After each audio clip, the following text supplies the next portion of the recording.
Hello, hello, hello. This is Whitney.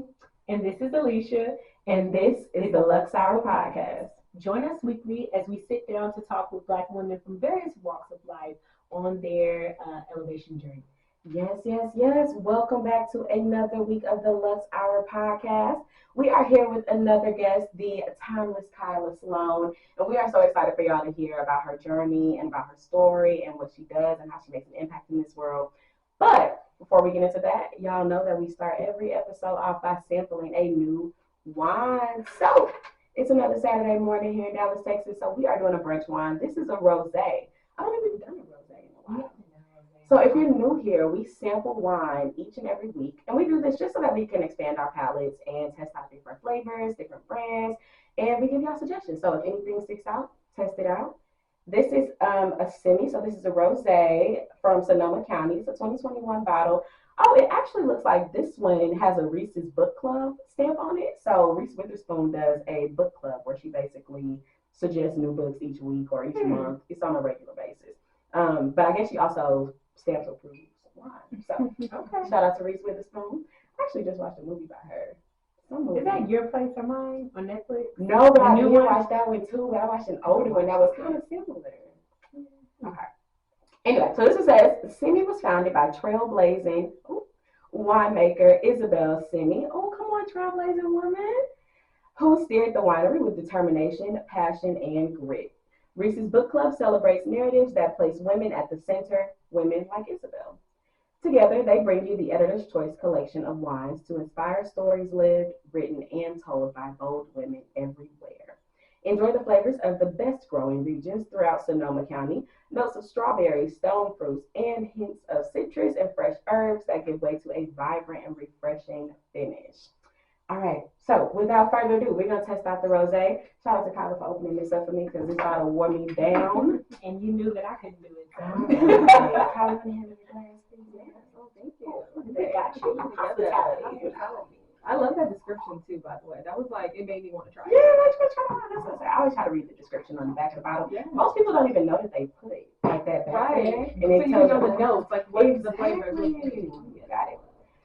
All right, so we always swirl our wine in a glass, speaking of those notes, to open them up so that we can get the full body of the wine. Even if it's a light wine like a rosé, we still open it up.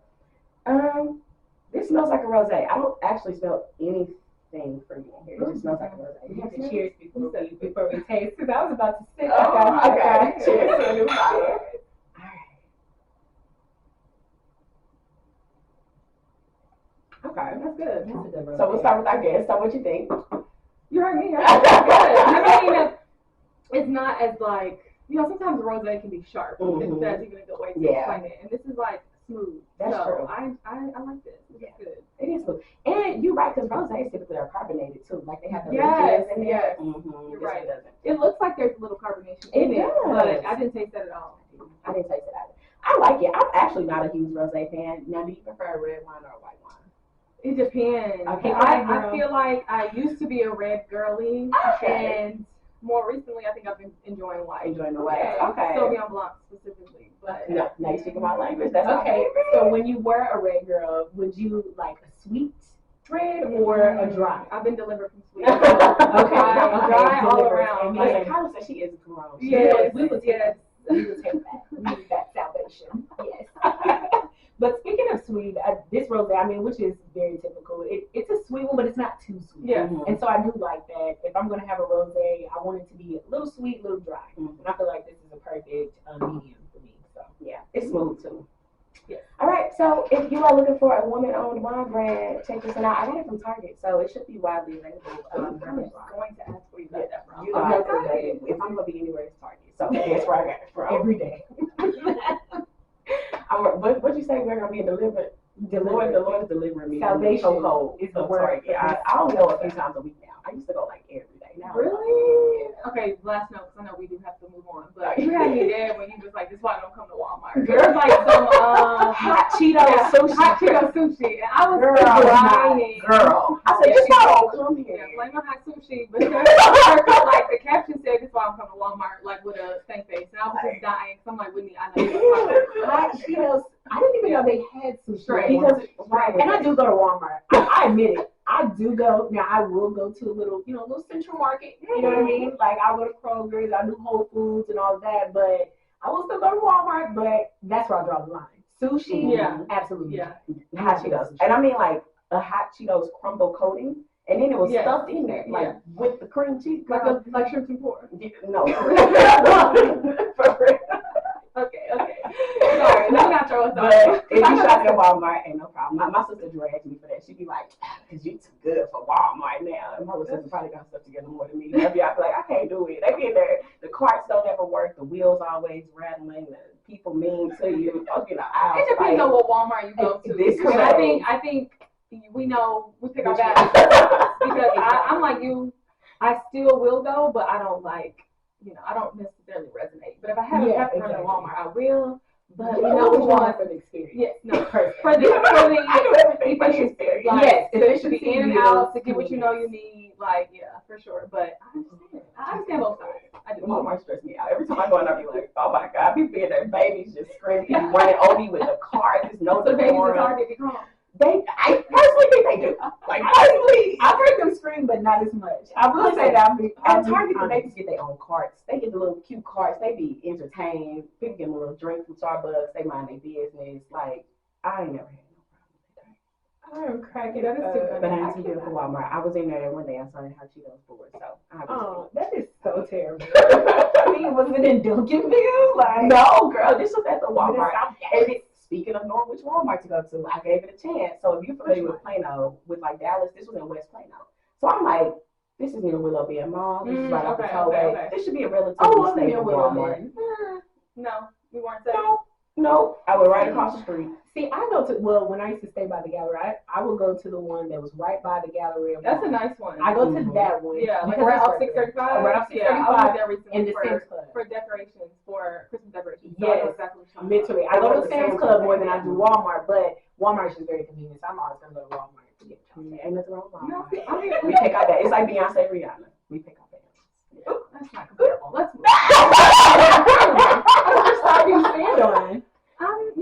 These days I'm just figuring it out, but I'm not gonna say. Okay. Because we don't want to get dragged by the Beehive, but then again, the Riri fans are, especially now she's on her second child. I mean, neither can do any wrong. Right. So They're both I'm gonna shut my mouth. Speaking of talented women always do a few things, but one of which is take care of themselves so that they can pour back into the world around them at a high level. And so one way that we do that at the Luxe Hour is Treat of the Week. So yes, guys. You want to lead us? So we will go ahead and talk about the treat of the week, but we got to do our little dance. Treat of the week. Treat of the week. It makes me feel nostalgic, honestly. It does. It's the back end. Because it's giving back head bounce. Like, it's giving when we had the team parties at the skating rink. Mm-hmm. We had the little lock-ins. Yeah. I don't know if you guys from St. Louis, but we had the Palace. We had St. It was, I don't know why they let 9, 10, and 11-year-olds have a lock-in at a skating rink. Literally, people when I say bumping and grinding. Bumping and grinding for sure. I know y'all remember YouTube R&B era where the boys would be grinding on the floor. Yes, Pretty Ricky. Yes. We're talking about this with 11-year-olds trapped in a skating rink. Literally. And our parents thought we were skating. Yeah. All night? Come on. Literally. Side note, we legitimately had, do y'all remember Pretty Willie? Yes. 4 Walls. He performed at Saints twice when I went. Wait, who was the dude that used to be on YouTube with the mattress? Is that little Corey? I always think I don't remember his name, but we all used to. I don't remember his name. You know what I'm talking about? I know who you're talking about. He used to be. Don't remember his name. Sometimes he'll have a girl there. Sometimes he'll just be doing his on the chairs and mattress. And basically, that's what was happening. What a time to be alive, children. We don't need to bring that back, please. All trends that resurface, men, please just let that part go. Yeah, let that die. No magic. We don't need that. Thank you.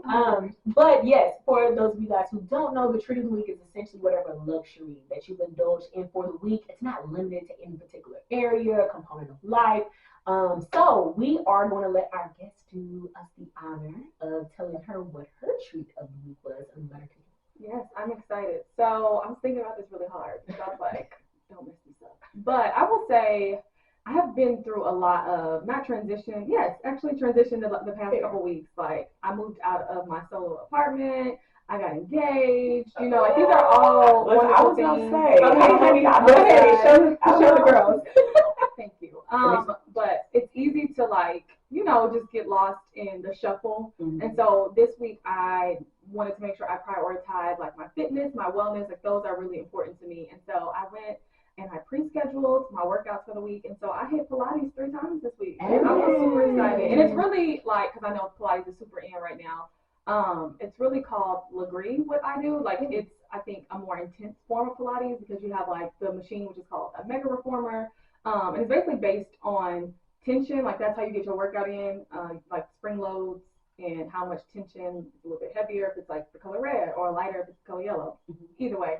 It was super good. So I went, I don't know what days this week, but I went 3 times and I wrapped it up on Friday. And I was like, I'm just glad I did that because it's easy, like I said, to just get caught in the shuffle of life and you kind of forget about those things that you need to pour back into yourself. And for me, it's just like a little hard work on the body, remind myself how strong I am, how capable I am. And I like to get workouts in the morning too because it's like a nice start to my day. It's like, okay, you just did this.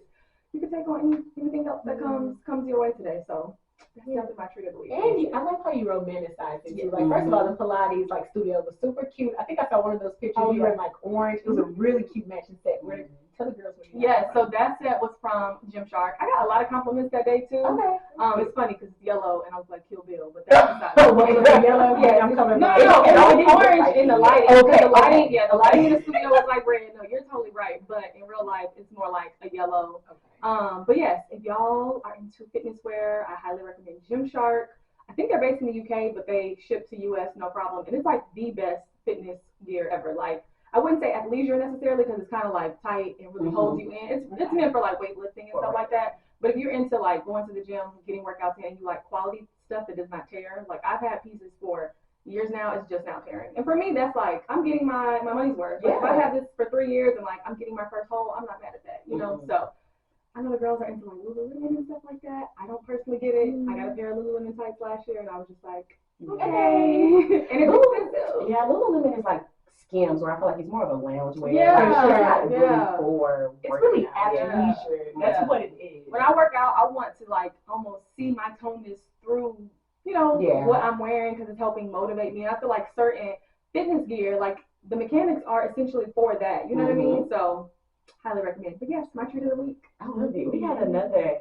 On the last episode, we talked about Equinox. Have you heard of that? I have. I looked into Equinox as well before, like picking, how I wanted to move forward with like whatever fitness. But it's up there in price, but it's worth it. It's a good investment for sure. Yeah. I love the fitness luxuries. I think that's a good one. And it's just like romanticizing every single part of your life. I feel like every single portion of your life should be romanticized because that is a way in which you can enjoy it. You're connecting with what you're doing, the small things, the things that you need to do, the things that you want to do. And it's really important to romanticize those things that you need to do that you might even not necessarily enjoy, but it's just a part of life. And I feel like overall that contributes to your joyfulness, your happiness that comes deep down inside within. Because you're like, I'm working out, I'm killing my body at Pilates, but I look cute, or I'm doing it in a cute environment or in a cute studio. So to me, that just, I feel like that always elevates the experience. Yeah, and I think I intentionally kind of mix up my workout routine. So some days are a little bit lighter than others. So it's not like every day is hard. But even like those hard days, I need them because, like I said before, like I have to show myself that I can do hard things. Like I can, go above and beyond, or like take my body to new heights, or kind of, I don't know. I guess it's just like the adversity factor. Like stretch my body to new distances, maybe, or like go a little harder in this class. So it's really nice. It's really nice for the brain too. I can see that because I feel like it helps motivate you in more ways than one. Right? Like, if you were struggling to like cross a hurdle in certain areas of life, or you hit a brain fog or a creative block, if you show yourself you're strong enough in your physical body, I feel like that translates over to like your mental capacity and to your creative energy. Like it just really like health is well, truly. So that is a luxury for sure. And we will be talking about that a little bit deeper later on. But yes, love that we're hitting that now. And then wit. Also, what is your treat of the week? So let me tell you about my treat of the week this week. So last night, I went to a throwback concert, okay? But it was also a comedy jam. Yes. Oh, yes. It was like Monica, Trey Songz, Emmanuel Hudson. Okay, Emmanuel. Hold on. It was an experience. Monica, Trey Songz, Emmanuel Hudson, like comedians. Yeah. Lil Duval, August Alsina, Mario, Like, it was quite the hodgepodge. I seen Mario was here in Dallas. Yes, girl. My friend texted me yesterday morning and was like, y'all trying to go to a Monica concert because I got these Groupon tickets for $12. My sister was like, that's not no real concert, it's a scam. We were like, it can't be a scam. But no one really heard about it until nobody knew about it. That's when I got asked. They were like, oh, do you want to go tonight? I was like, are you sure? Like, are you sure it's here? Did you go? No, I didn't Oh, go. okay. Girl, so the $12, so we get $12 seats just partially to see if it's even real. Like, come on, it's like, be for real. If you lose $12, it's like, all right, I ain't that bad. That's the point. You pay for these things. Yes. So we get there. If you've ever to the American Airlines Center, nosebleed. So section 317. Like essentially sitting on the ceiling, and it was quite high up there. So we made our way a little bit lower. We ended up with front row seats. And we had a very good time. A little bit lower. A little bit lower. That's a lot. Several floors lower. You came down from heaven. Listen, the Lord made a way. Okay. He said, my not causing you to tell. I was at the head. Okay. We went back there. But no, we made our way down. And it was fun. Like, we were out there with the aunties and uncles. Like, they were jamming, like, slow dancing in the crowd, lights on, concert over by 11:30. Like, it was. Oh, so that sounded like it was like the perfect concert for the crowd. It was. It really was. Every set was 10 minutes. Girl, my friend was hot because Monica did 4 songs and was done. But they were alternating back and forth between, like, comedians and the musicians. So it was quite the experience. Yeah, I was gonna say, did they seem like they were having a good time? The artists, like, were they enjoying it? No. I want to say it's not a tour. I think Britt Michaels, have you ever heard of him? Me either. I think he's a comedian, but I think he put the tour together, and so each person had like a 10-minute window. The DJ was kind of like missing their song cue, so Mario was getting like real frustrated. He kept trying to play his new song. I guess he had the new song out. And the guy just kept playing older songs. This is true. Sorry, Mario. Let me love you. It didn't hit. But it was a fun experience. It was like very fun. We, of course, pre-game beforehand. So, I mean, we were going to have a good time regardless. Like, that was my little treat of the week this week. Because I'm a $12 Groupon ticket. And it turned out to be an amazing experience that we will remember literally forever because we had quite the time. So. Oh, that's so cute. I love that. Okay, great. Okay, so not a concert book here, even though that would have been a fun experience. But what I did do is, and actually I went to this restaurant before, but I didn't know that I had been there. It had been so long. But so went to Uche. Oh, downtown. And uptown. Yeah, that's my favorite. So tell me about it. I love it. It was a phenomenal experience. First of all, like literally, so a few of my friends, we were in a group chat. You know how like rarely events make it out of the group chat. You know, it depends on people's schedule. But it just so happened I had been in training, so I've been working from home, and they're like, hey, it's 12 o'clock. Hey, no, it's 1 o'clock. Hey, are you ladies free for happy hour? I'm thinking 4 o'clock. Let's meet at Uche. Okay, we're like, okay, hold on, wait 1 second. Let's try to tie this together. They didn't have any reservations, of course, and it's during their happy hour time. It's from 4 to 6. But it's a higher end sushi restaurant, beautiful place. So anyway, get there at 5 o'clock, walk in. It was just me, by the way. It was 1 of 3. I was the first one there. Don't know how that happened. I'm always late. But but I told them, hey, it's a party of 3. Can you squeeze us in? I did see all the tables were packed. And they were like, well, we do have one reservation at 7 p.m. It's for a table of 6, but they went ahead and accommodated us. They said, but you will just have to, ladies will have to be done by 7, but absolutely we can get you guys taken care of. They're like, yeah, just take a seat. We'll be right out with you. No lie. I had just sat down, and literally within 20 seconds, someone was walking me back to my table. Look at God. And we were like right by the kitchen. I mean, every single person that I connected with there, from valet all the way to the servers, even from the bartender coming back out, or one of the kitchen guys, the cooks were coming out, management came out to greet us, to make wine suggestions. They had given us some sake sour to try. They're like, what did you guys think about it? Did you need to get another glass? Let's give you something else, like just to try. So they were literally just committed to us having an amazing experience. And so we loved it, but we were just ordering stuff, and we were like, keep it coming. It's happy hour. We won't get these prices again. Yeah. So we probably, some of us spend about 70, some of us spend about 120. That's not bad. Happy hour though. But at Uche, I mean, literally, it's so fresh. Yes. Because when I went, I wasn't eating meat. I remember, and I had like veggie stuff, and it was so good. Like, did you try the? They had the. It was oyster. It was the oyster nigiri.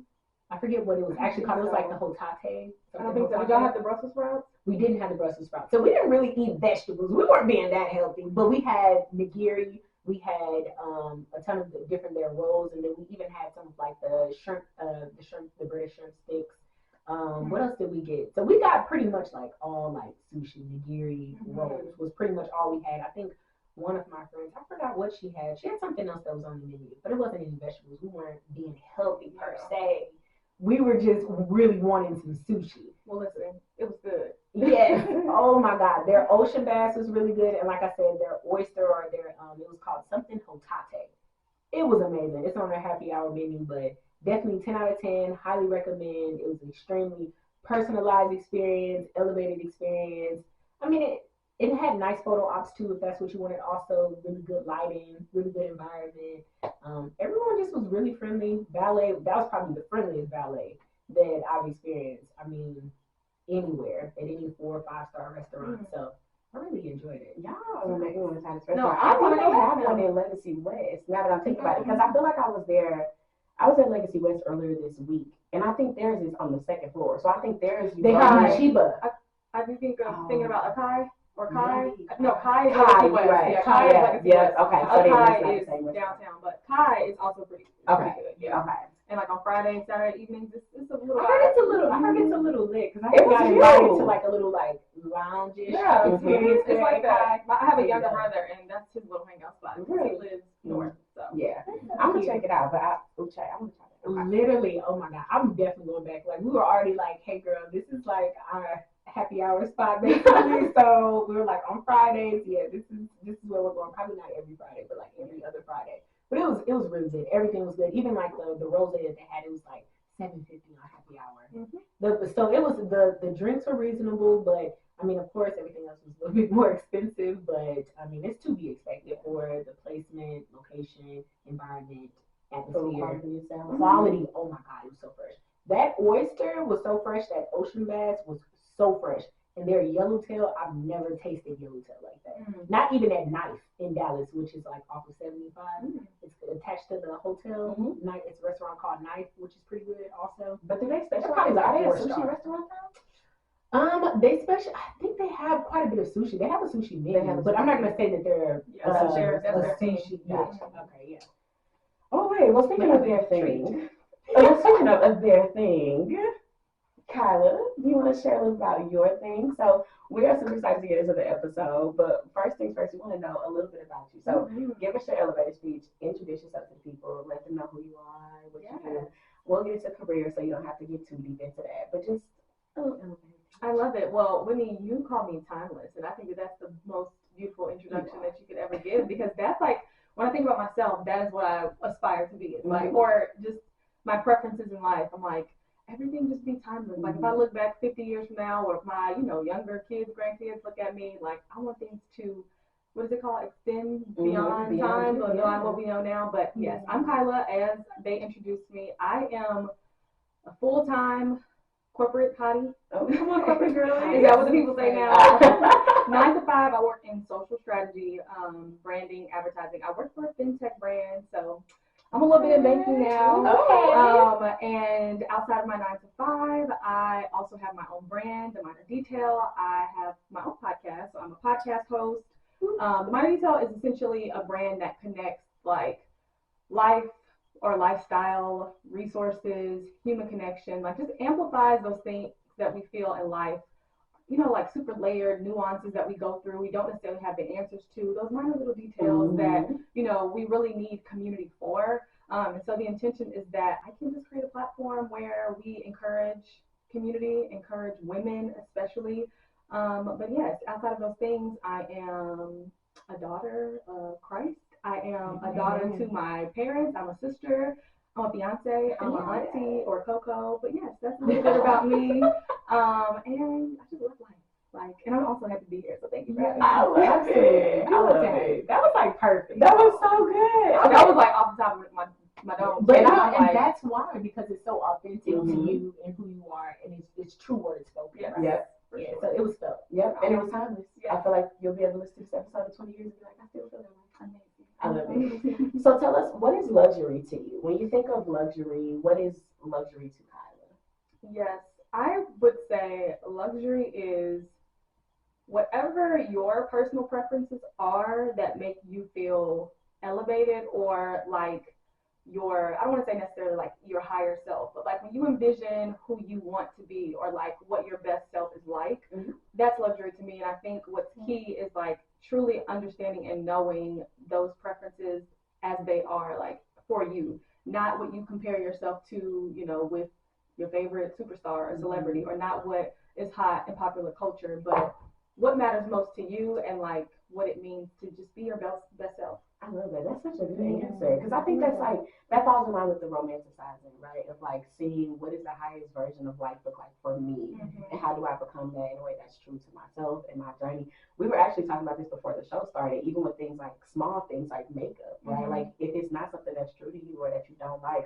I was telling Alicia, like these are the lashes I had on. Y'all ain't never seen your lashes this whole season, because I don't like makeup in general. Like I'm very much so like a lip, maybe a powder type of girl, but I put on lashes for the concert because I didn't want to put on makeup. I didn't want to sweat off, and so I just feel like sticking true to yourself is like absolutely 1,000% like luxury.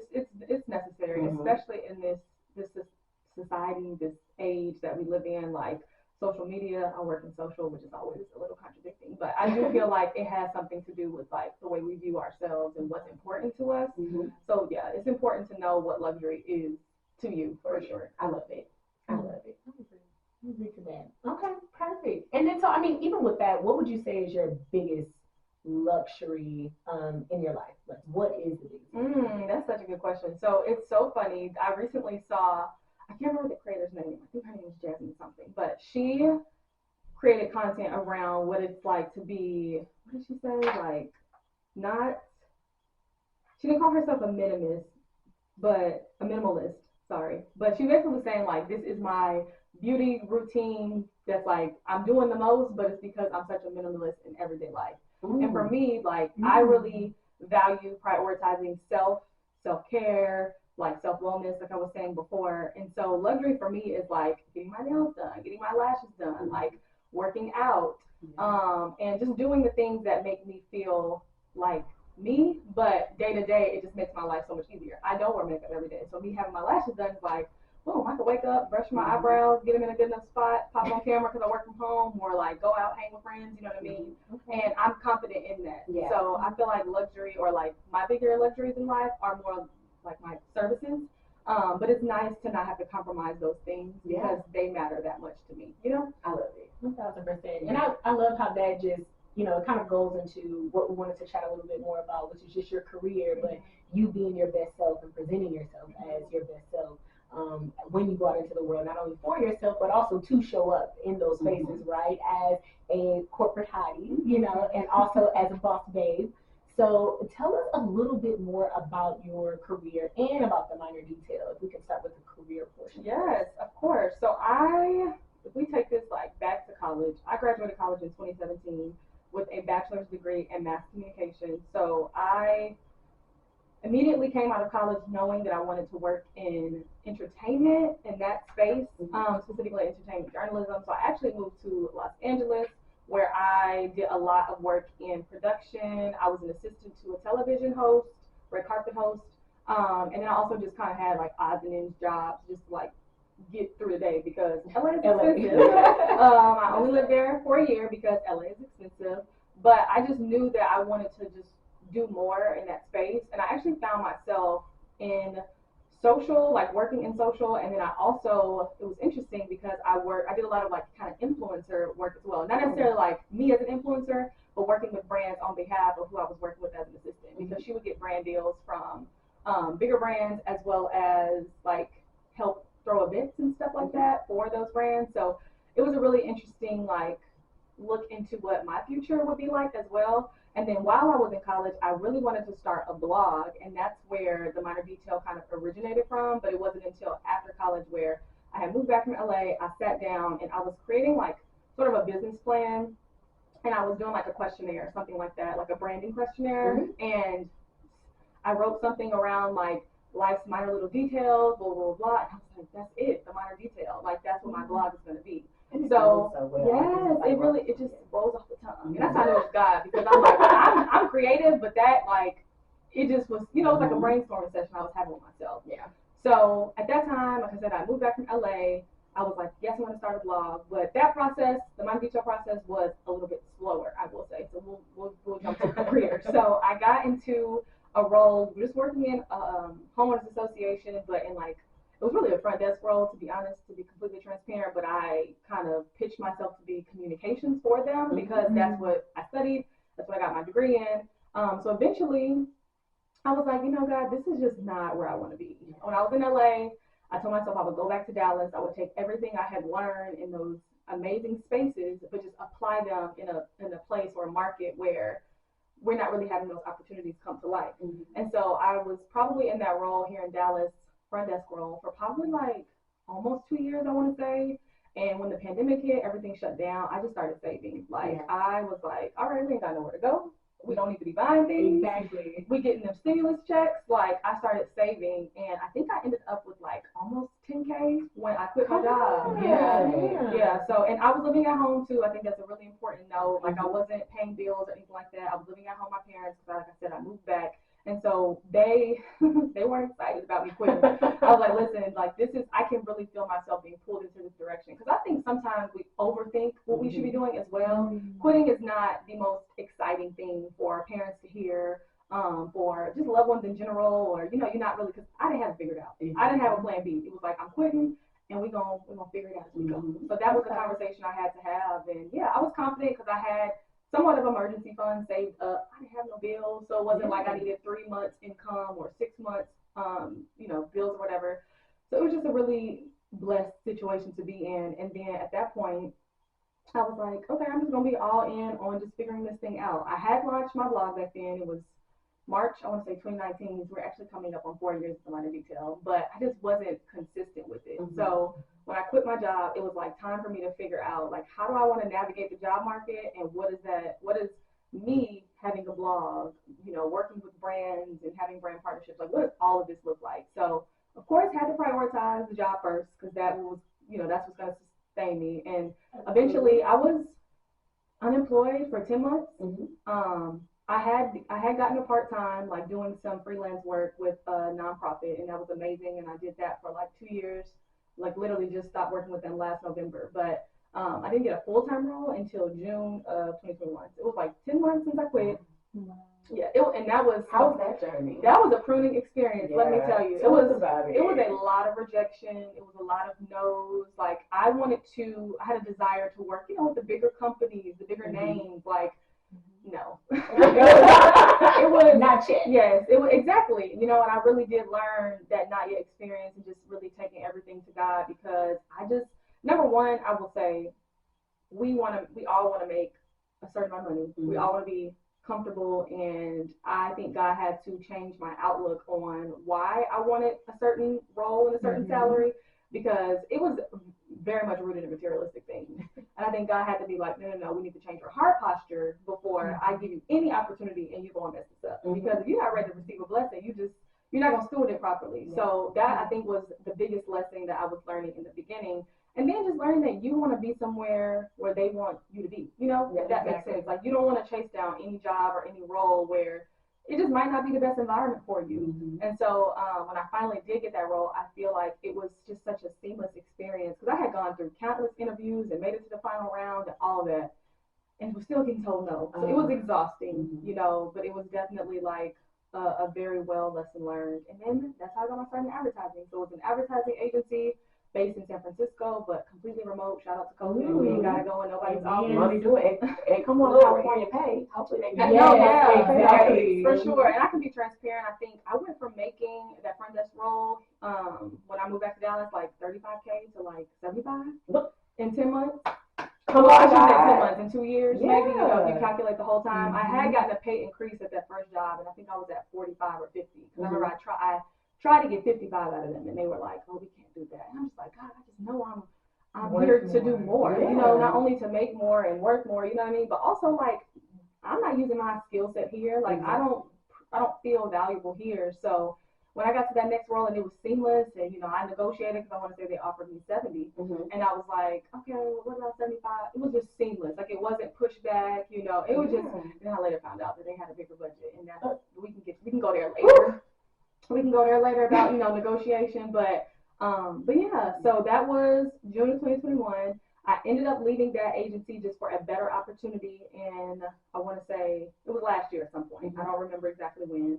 And then this newest role that I'm currently in, I started November 1st of 2022. And so the way my life has just transcended is just beautiful. I am very blessed in many ways. Financially is one of the biggest ones. I think for me to be, I'm 27 years old, and I'm in a place where I did envision myself being here, but I got here very quickly. And so that I know that, I have an assignment to do to follow through on. And one of those assignments is the minor detail. So we have faith about things and we want things to come to life and we want God to move in our lives. But the minor detail for me has been the biggest test to see how much are you willing to do on your own? How much are you willing to just walk in this thing and make things move? Basically you do your part. So this year for me, 2023 with the minor detail is just, I have a feeling of fruitfulness like never before. And so I'm just really excited to just watch all of it grow. I love it. Yes, I know I said a lot, so no, break it down. I want to call out two things though for our listeners that you talked about. So the first one was that you went through a season where you were unemployed, right? And you were looking for a job and you were facing a lot of rejection. And I know that there are so many people in that space right now just because we're going through layoffs.